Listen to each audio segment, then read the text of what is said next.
Well, I'm a 44-year-old gay man myself.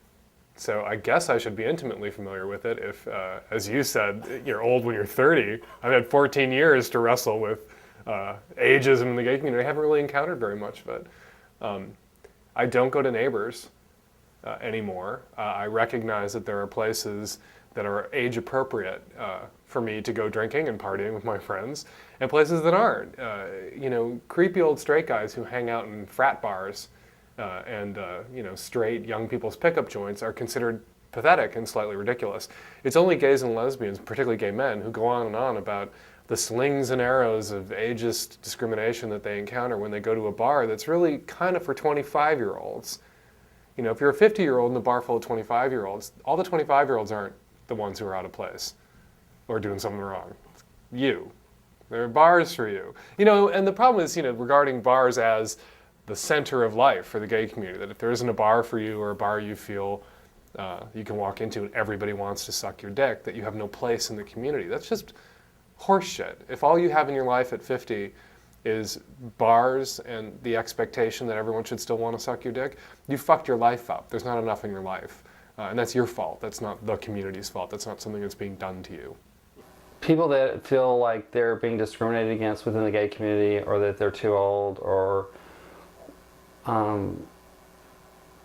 I would like that mindset to change, and it would be my hope that they wouldn't buy into that, and that they would embrace their age and their experience and what they have to offer the community, and not take it personally that some 20-year-old thinks they're old, because when we were 20 we thought people our age were old too. So and what do we know? Not a lot.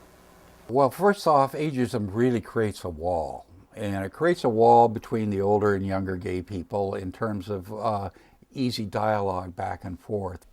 The challenges I face at my age are going to be different from the challenges I'll face at a different age, but realize I'm going to get to that age eventually, so how can I address those needs of people now? Because I will be affected by it too.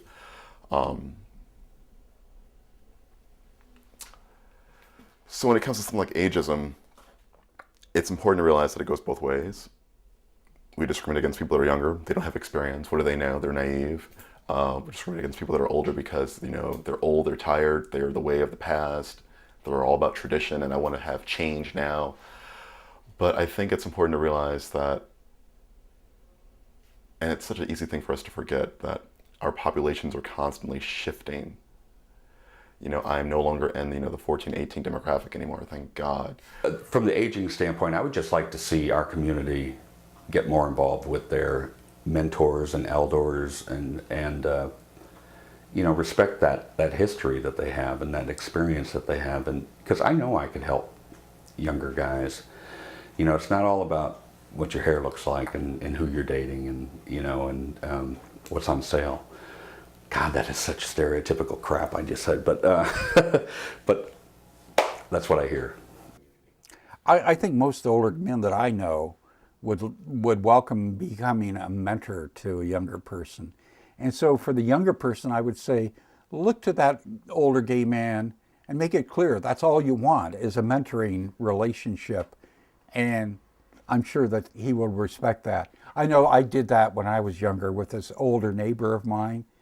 And I was rewarded by learning about life from Horst, who lived in Berlin before the Nazis came to power, and how he had to leave Berlin with his lover, going to South Africa and then to China during the Second World War to save himself. And I learned so much from Horst by wanting him to be my mentor that it was just amazing to have had that relationship, and a very fulfilling relationship to myself. It's kind of like talking to a Holocaust survivor. You've read the accounts, you've heard the rabbi talk about it, but actually talking to someone with a tattoo on their wrist, it's really powerful.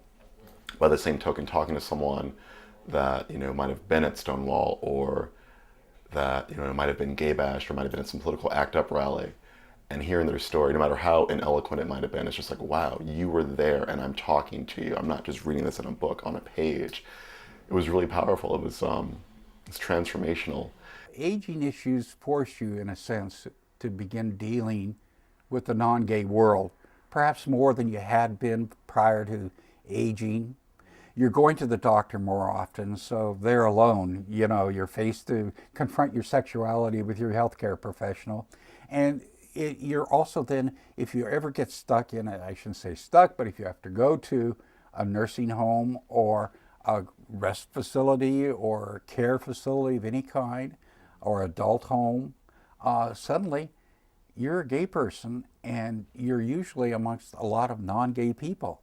And it may not be the same environment you're used to. I shouldn't say may not be, it almost surely will not be. What would that? Well, I can feel for contemporaries of mine, and we've had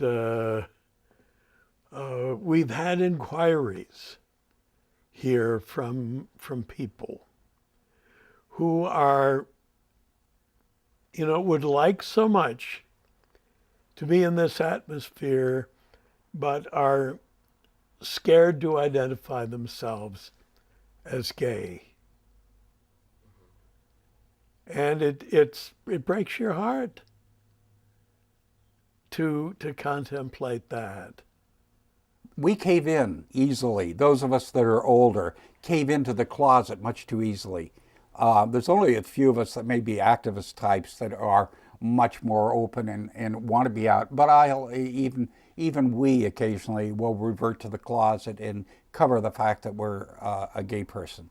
And it's unfortunate, but it happens. That they can't be free.